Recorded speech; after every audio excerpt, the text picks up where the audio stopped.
Have you ever noticed this? You say you don't like someone, you think they're arrogant or fake or judgmental, but the moment they ignore you, your stomach drops.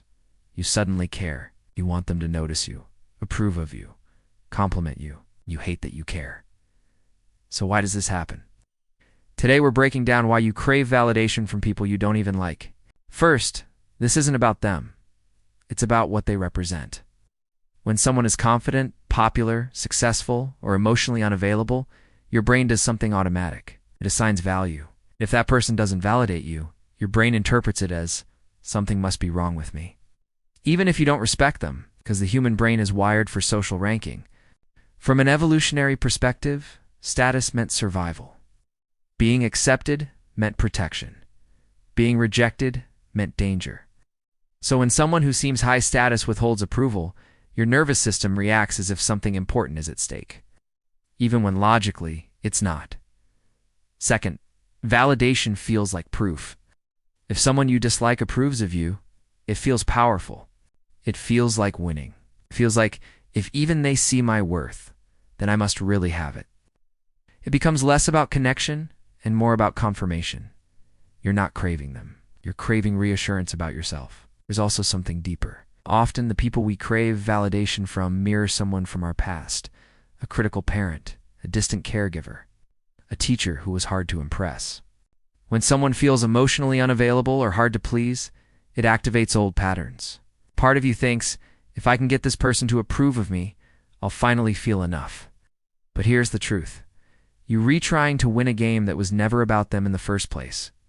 There's also ego involved. Oh, when someone you dislike doesn't validate you, it creates tension. It wants resolution. It wants to restore balance. Ow. So it obsesses, not because you admire them, but because your ego hates unfinished social business. Rejection, especially subtle rejection, triggers the same brain regions associated with physical pain. Your body doesn't care whether you like them. It only registers that you weren't chosen. So what do you do about it? First, pause and ask yourself, do I actually want connection or do I want approval? Second, notice the story you're telling. Are you assuming their validation equals your value? Because it doesn't. Their opinion is filtered through their insecurities, biases, and limited perception. It's not a measurement tool. Third, shift the focus. Instead of asking, do they like me? Ask, do I even respect them? If the answer is no, their approval loses power. The craving for validation isn't weakness. It's human. But maturity begins when you stop outsourcing your worth. You don't need applause from people you wouldn't trade lives with. And the moment you stop chasing approval from the wrong people is the moment you start respecting yourself.